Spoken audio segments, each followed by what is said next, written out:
Hi, everybody. Welcome to First Center for Spiritual Living in New York. We've got an audience today in the house. That's nice. Let's start. First of all, thank you, Celia, for doing your treatment. I want to start by thanking everybody for being here. And some of you are here for the first time. I want to welcome you. And then there will be a number of you, probably another 100 or so, 150 that'll watch this broadcast throughout the week on YouTube, Facebook. And these lessons can be viewed a second or third time if you go to Facebook or YouTube. So you're all invited. Share it with your friends. Jimmy mentioned our membership drive. You do not need to be a member to participate in anything we do. In the membership form, you can fill in. There's a suggested love offering there, but if there's any challenge with that amount of money, you can simply fill out the form, and there's a box that's marked scholarship request. So feel free to join. It gives you access to all of our material, also access to some counseling with me and one of our practitioners. So you're invited and welcome. Tonight, I'm going to continue on with Louise Hay workshop, and we started it last week, but it was too long for us to do, so we did it in two parts. I've got a slide here with some affirmations that we did this week, so we can review a few of them now. Life supports me in every way possible. These come from Louise Hay, all of them, I believe. You might consider adopting one of them for yourself. I have a few of my own, which I usually share. This one is, I am in the process of making positive changes in all areas of my life.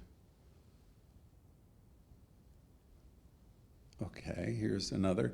It does not matter what other people say or do. What matters is how I choose to react and what I choose to believe about myself. That might resonate. This one's really an important one. I hope you all feel this about yourself, or you're working on it. And it's, I am good enough. Okay. If you've read Louise's book, that comes through over and over again.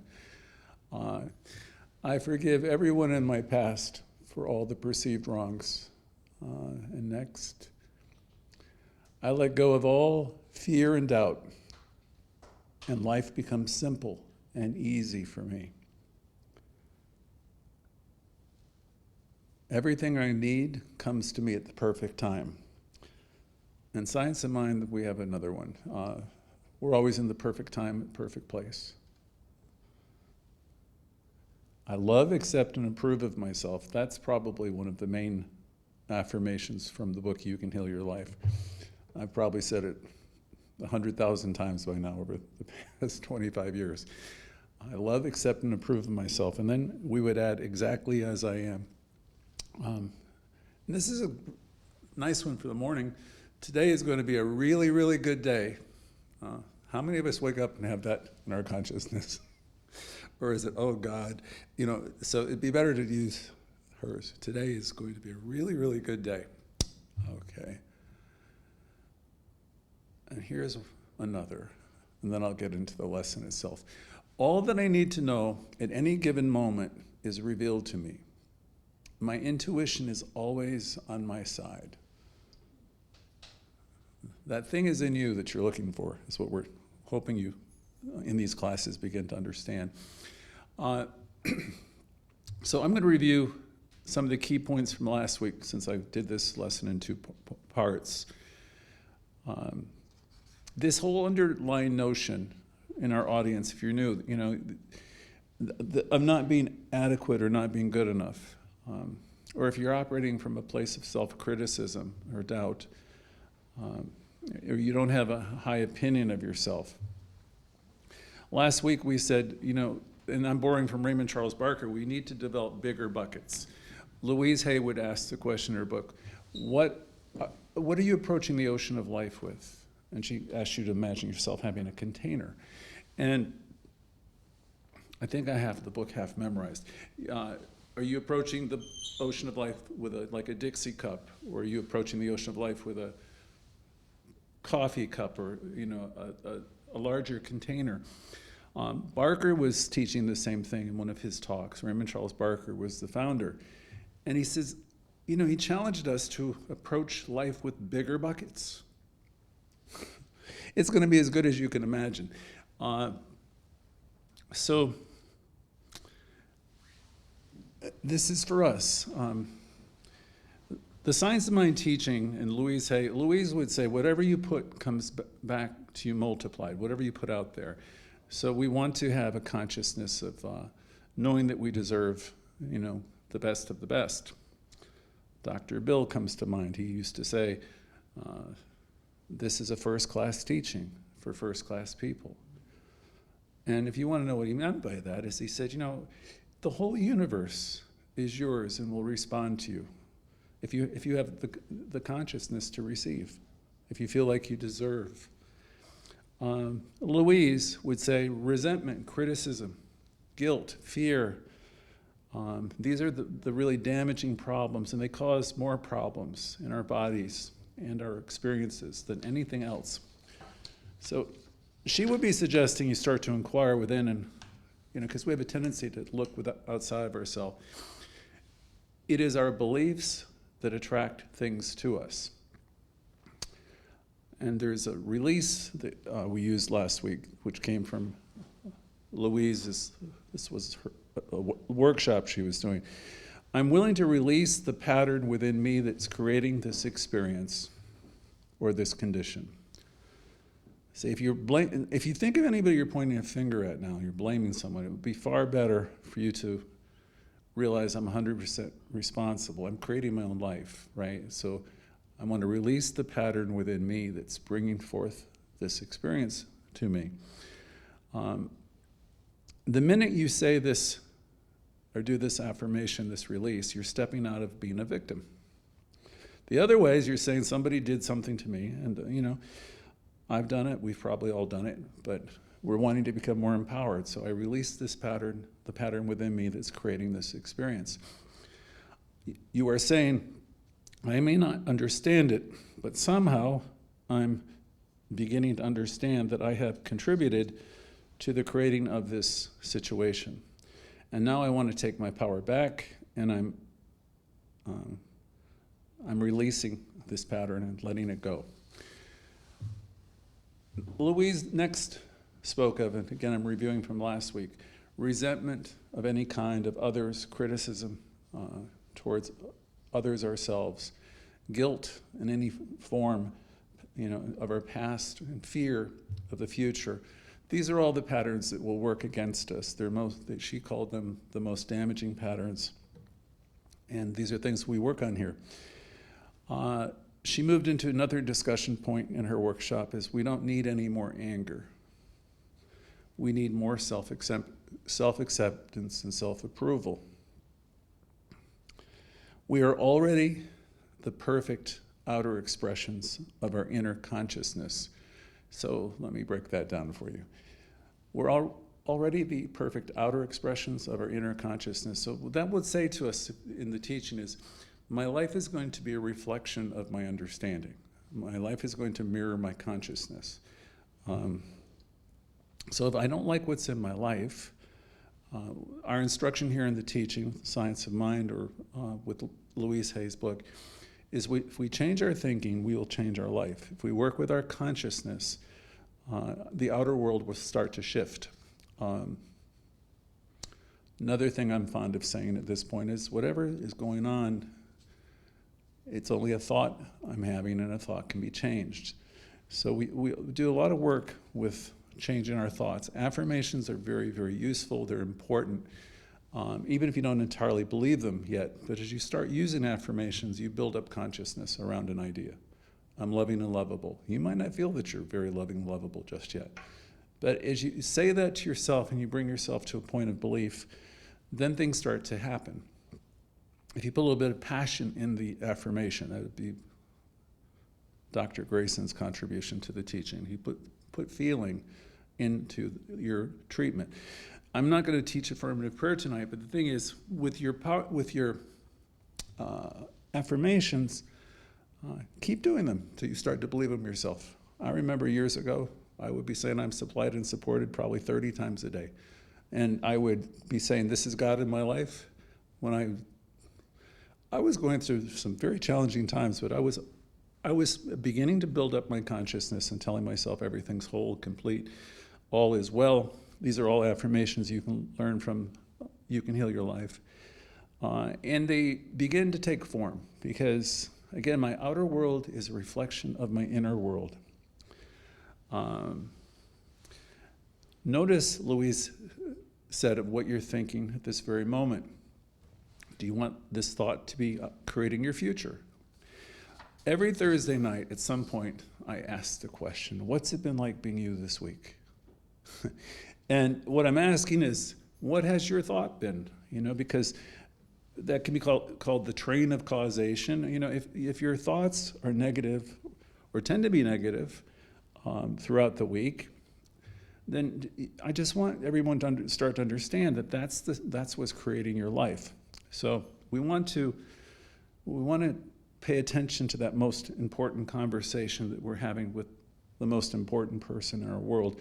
And for each of us, it's got to be you. So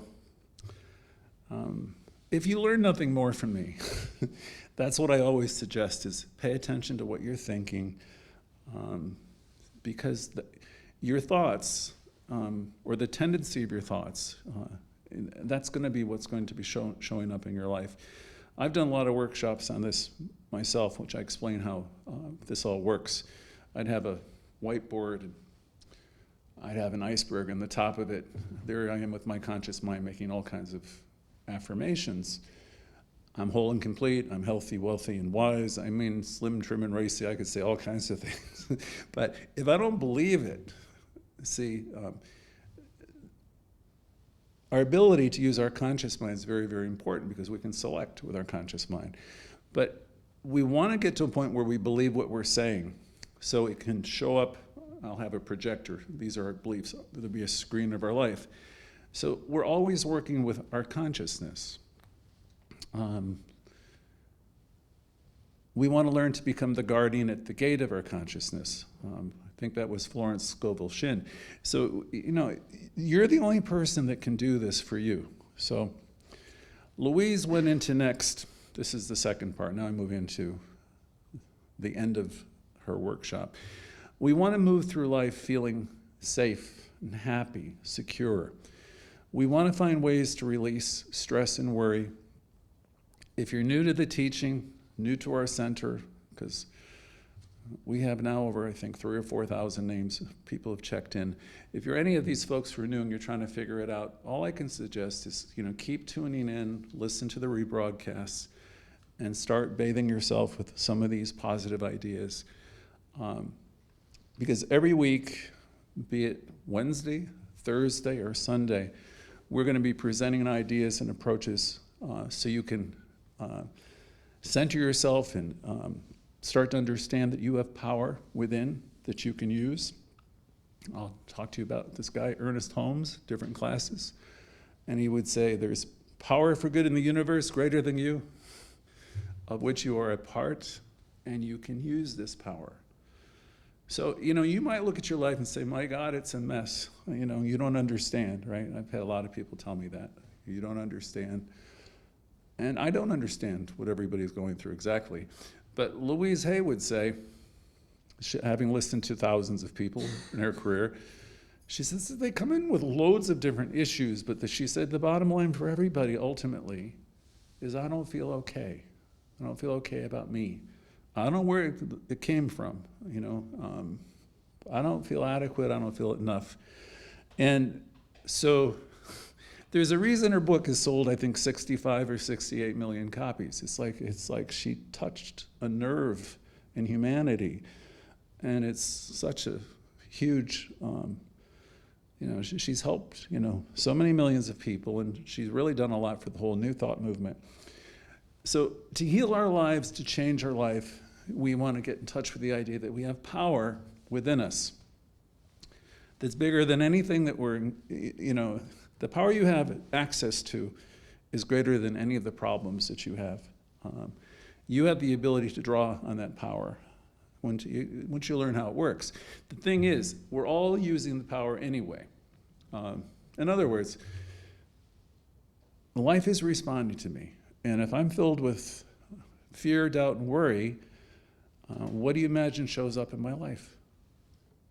Right?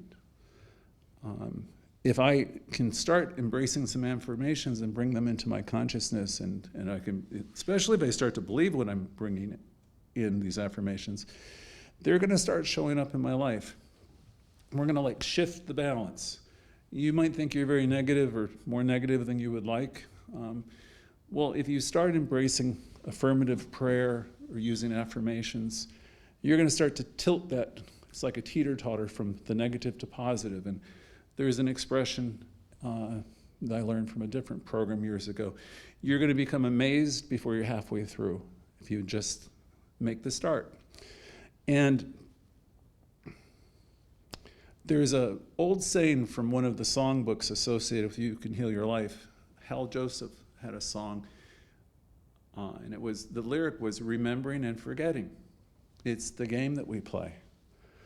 So we forget how great we are. We forget that there is this power that's within us operating through us. We forget it. We have like a built-in forgetter. I don't know why that is. I'm fortunate because I get to teach this material and remind myself of it several times a week. There's all kinds of ways, though, for you to do this. You can sit in meditation, you can work with affirmations, you can learn how to do affirmative prayer.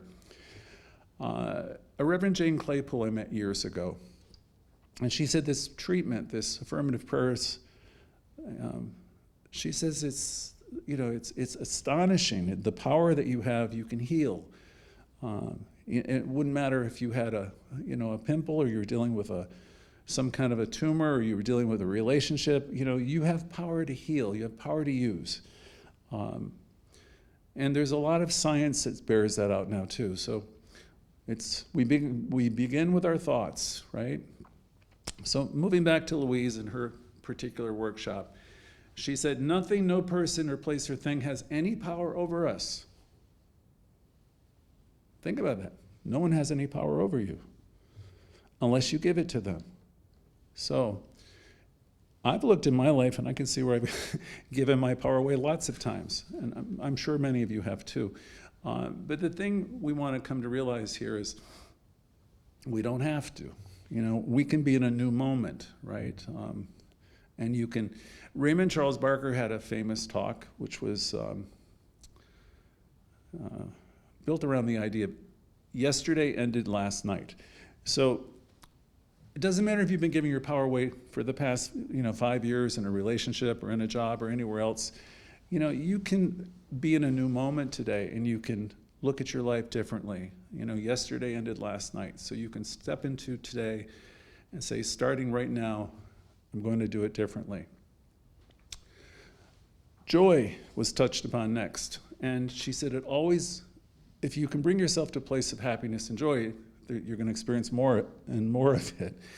And if you can bring yourself to a place of being grateful, it opens up a whole world. Gratitude has been said is a causative agent. If you can bring yourself to start being grateful about things, you open yourself to, you see more things to be grateful about. Louise commented, fear comes from not trusting the process of life to be there for us. And not really believing it's going to work or that you're supplied and supported. She said, the most precious thing we have in our life is breath. She said, if you didn't take another breath, you would not last 3 minutes. She says, yet you have a lot of faith that your next breath will be there. And you don't even think about that, right? Now, if the power that created us has given us enough breath to last for as long as we shall live, can we not trust that the same power will be providing for us in the other areas of our life? The very next time you're frightened, think about the abundance of air and breathe it in and say, I trust the process of life to take care of me.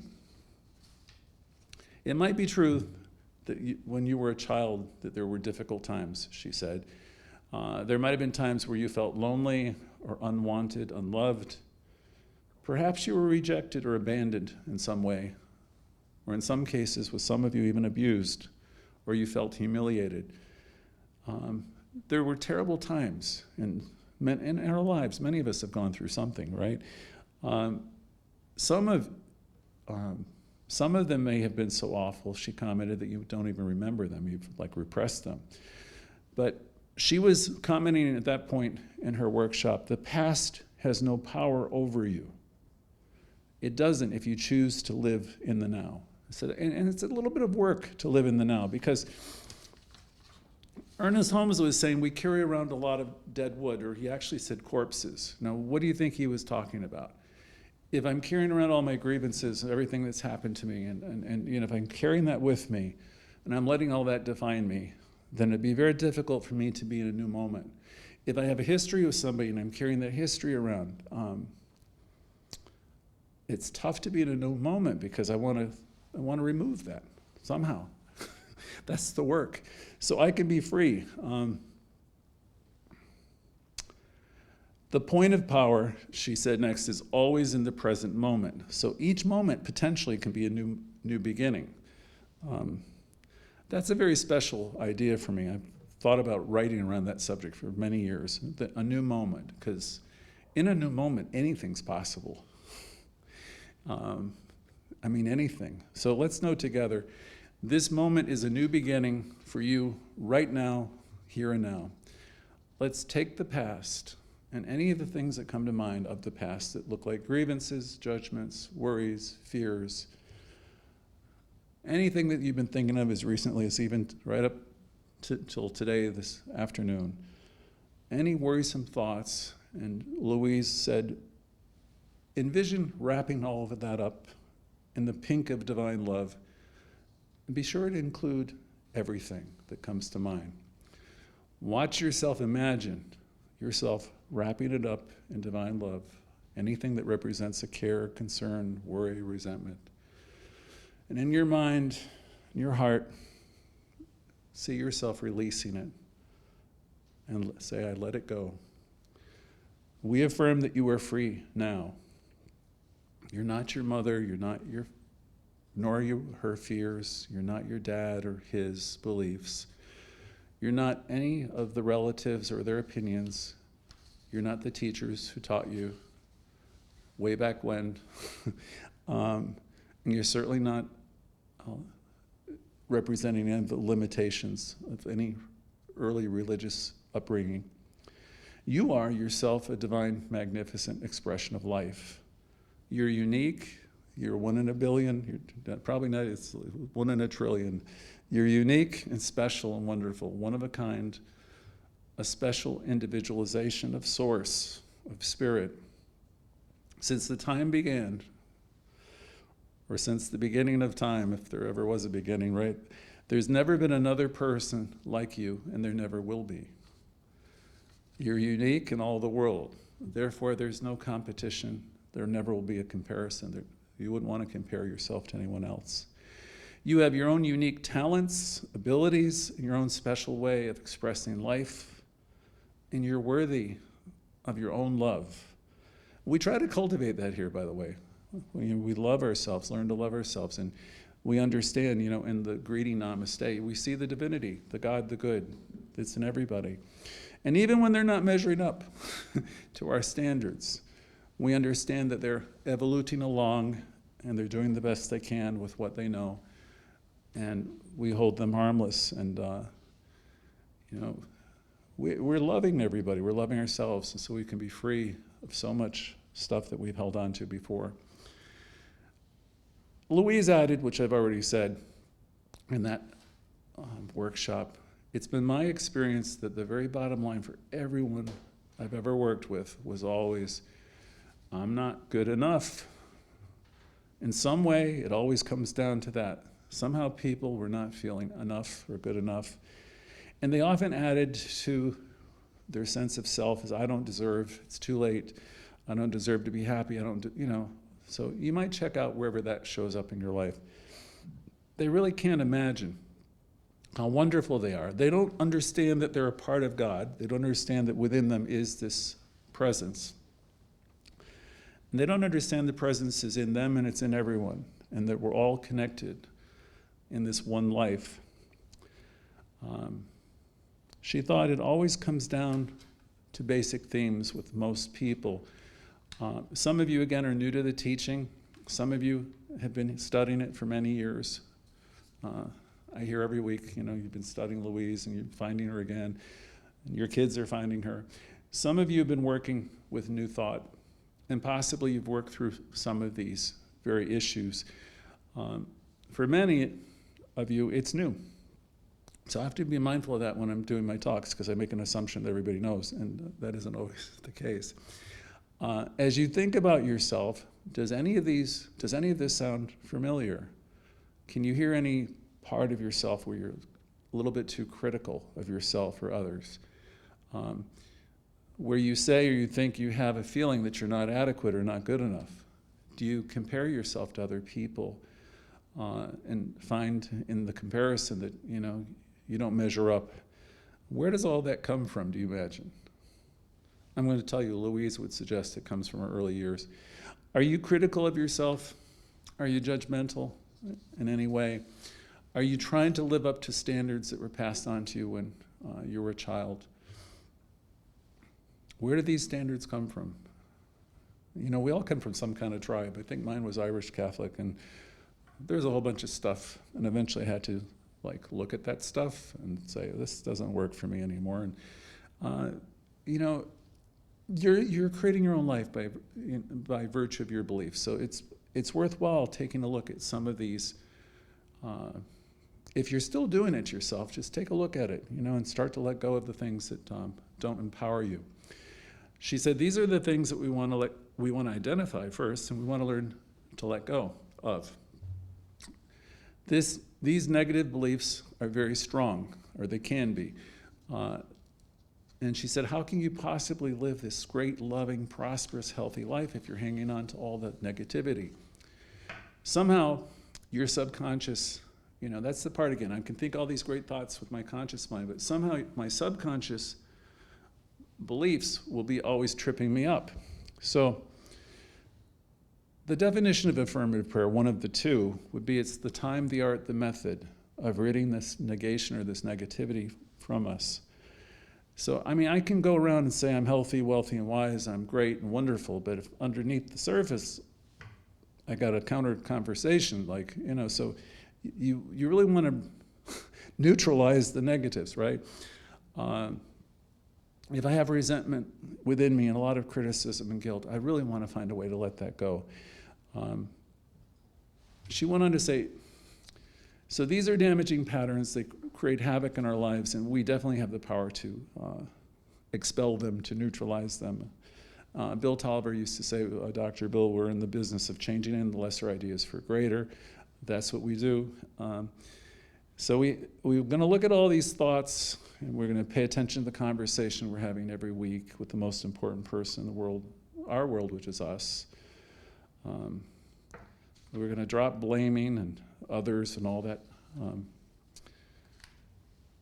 Louise said, you see, if we start understanding that we're responsible for our lives, that everything in our life happens ultimately for us to teach us, or Dr. Bill would say there is teacher to you, then there's nobody to blame. Whatever is happening out there is only a mirror of our inner thinking, our inner conversation. She next moved into, because people would say, well, if you're saying everything's perfect and everyone's perfectly evolving, and she stepped in and she said, I'm not condoning other people's bad behavior, but we must realize it's our beliefs that attract people to us, that will treat us in certain ways. If you find yourself saying that everyone always is doing so-and-so to me, criticizes me, ignores me, takes advantage of me, or abuses me, Louise suggested next, then there's a pattern within you that you're entertaining, you're believing that on some level you believe you deserve to be treated in a certain way. Or conversely, you might be treating other people that way. And it's coming back to you. Whatever we give out mentally, physically, or verbally has a way of coming back to us. Okay.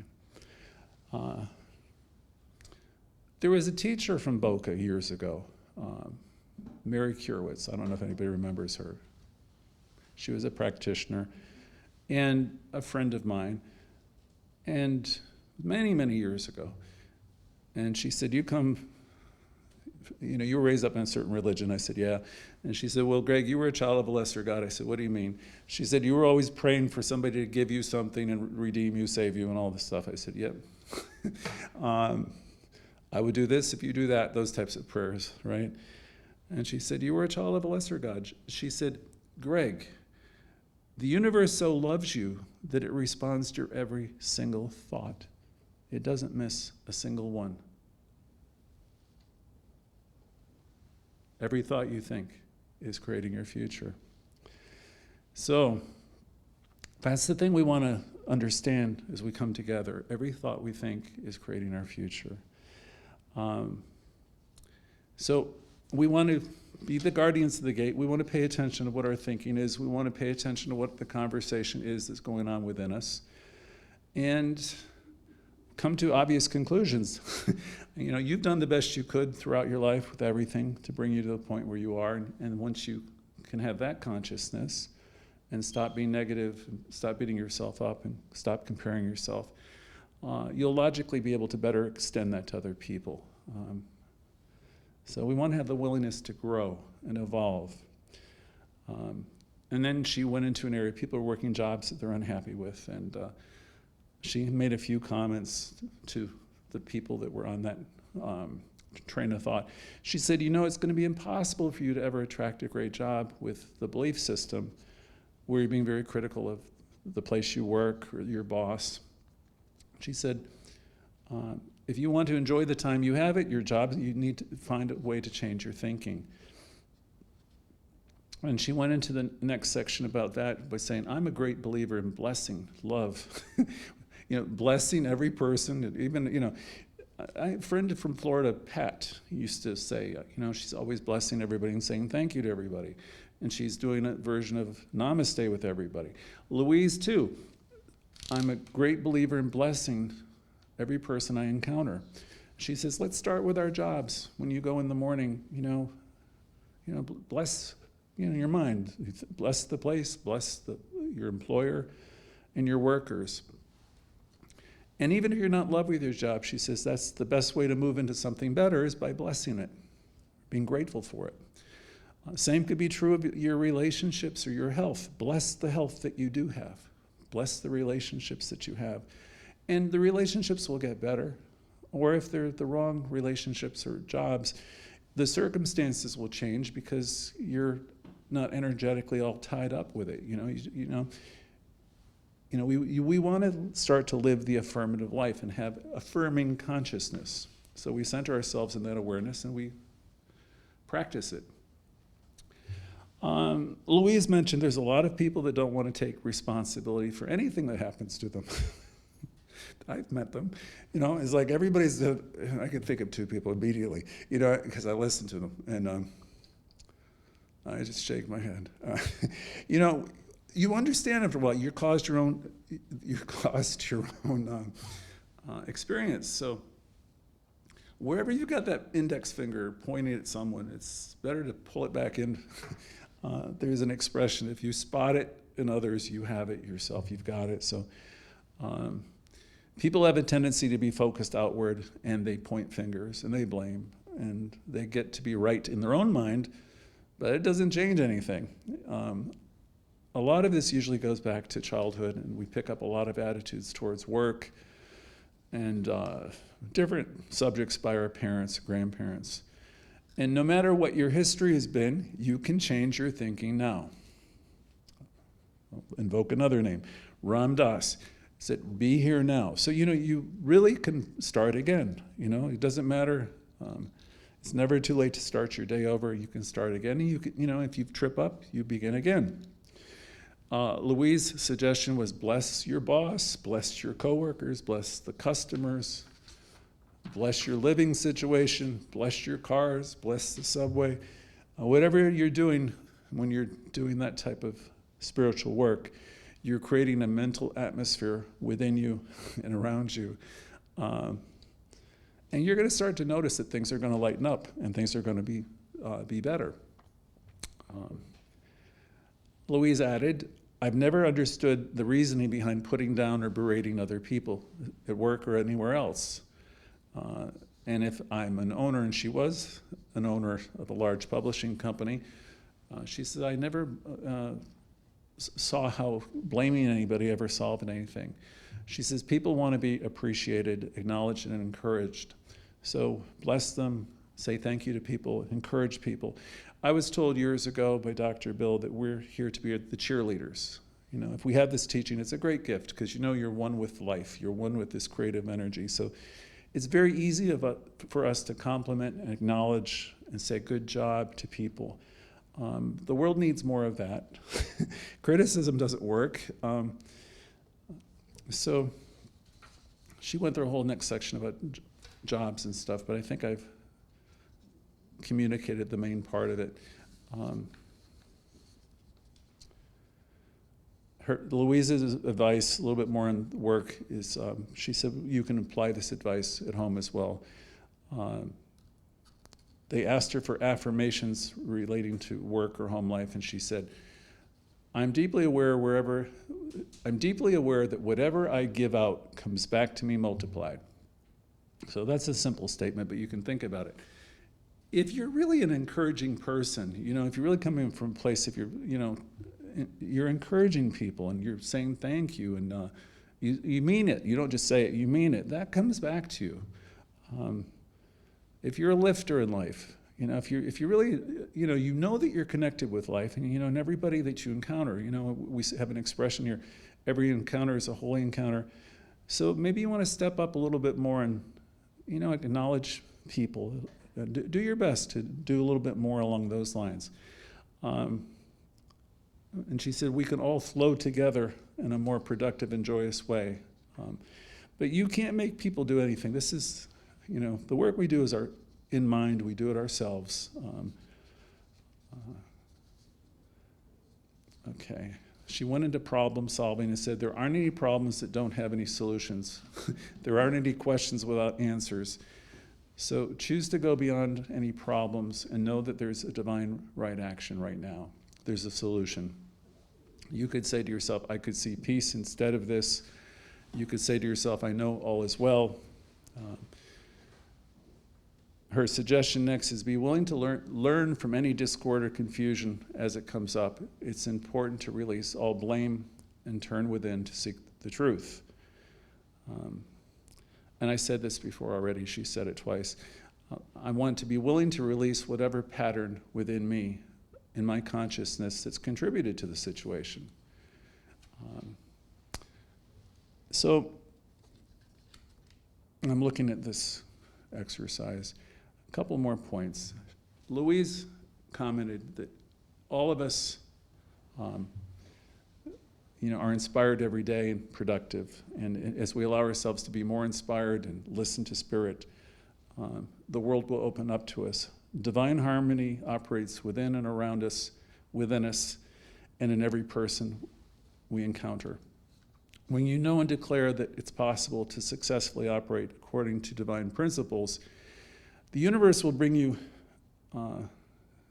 it'll bring you everything you need at the right time in the right place. I'm going to skip through the rest of our section on job consciousness, because it's really about maintaining that consciousness wherever you go. Your consciousness puts you where you are. It's as simple as that, and it brings forth, it puts the people in your life. I think it was Dr. Bill who would say to me, us, you're writing the script. He might have even joked in the classes called a Shakespeare. You're writing the script, you're assigning people their roles, you're giving them their entry points, or even giving them the time for them to, be out of your life. In truth, there's nothing outside of you. So you're the whole bit, as Dr. Barker would say. Now that's a lot to comprehend. But, you bring it all into, you get to name what it is, and you get to decide. You are creator in your own life, in your own world. So if you're practicing this teaching more and more, you're going to understand that everything that's coming into your life is there in some level It comes in because of your consciousness. And as you shift your consciousness, it's a very fluid thing. It will shift. Your consciousness puts you where you are now, and changing your consciousness can lift you up, put you in a better position. You have within you spirit. It's not separate from you, it's a part of you. And if you're, my father used to always say, don't let spirit be the uninvited guest. As you, knowing you have spirit within you, as you turn to it, the answers you're looking for are always there. But it won't be, you basically need to allow it space. You can ignore it, tune it out. I don't know for how long, because there's something always coming in that's going to bring you back. That's the story of the prodigal child. You think you go off in the weeds and you live in a different way, but you're always a part of it. It's always a part of you. There's always something that will bring you back. So now Louise will go into a bunch of tension releasing exercises, and I don't think you need to do them, but I would suggest that everyone consider learning to do affirmations, learning to do affirmative prayer. We're happy to teach you that. Knowing that every thought you think is creating your life, pay attention to what that conversation is like, because it's very powerful, it's very creative. If you go into the textbook under affirmative prayer treatment, Dr. Holmes would say, in this process, it's the time, it's the art, it's the method of just ridding this negation, ridding ourselves of negation. So you want to get that conversation. You really want to do something so it's very, very positive. You want to hitch your wagon to the stars that Emerson was suggesting, because however high you can imagine, you can go. Whatever you approach life with your bigger buckets, you will have. It's done unto you as you believe. So all of it's possible. You have power that's awesome and beyond anyone's ability to describe, available to you right here, right now. So in the morning, give yourself a moment or a few and center yourself and know that you're one with this awesome power.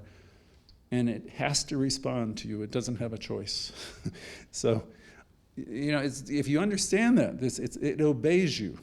I was told years ago, put a demand on consciousness, and that's really like knowing that you're one with it. You can exclaim that I'm prosperous, I'm healthy, there's a divine pattern of wholeness and wealth and creativity within me. And as you say it and you start to believe it, the C's part. You're really creating that experience in your life. You have that power. So let's start using the tools. Bless the people in your life. Know that every encounter is a holy encounter. Carry that knowledge with you. And if you get off track, put yourself back on track ASAP. Just send it out. I think I'm going to stop here because this will go on for a long time. She was talking about useless emotions. Last thing I'm going to talk about. She says, any sense of guilt, dissolve it before, and it'll help you eliminate a lot of stress. She said it's totally useless. It never makes anyone feel better. It doesn't change a situation. She said, your sentence is now over, so let's release the need to be guilty. Let's release the need to be critical of ourselves. Let's be lifters rather than leaners. Let's be the people that extend the gift of the awareness that we have. Let us be the ones that understand that we have within us this incredible presence and power that can change everything. There's power for good in the universe, and we can use it.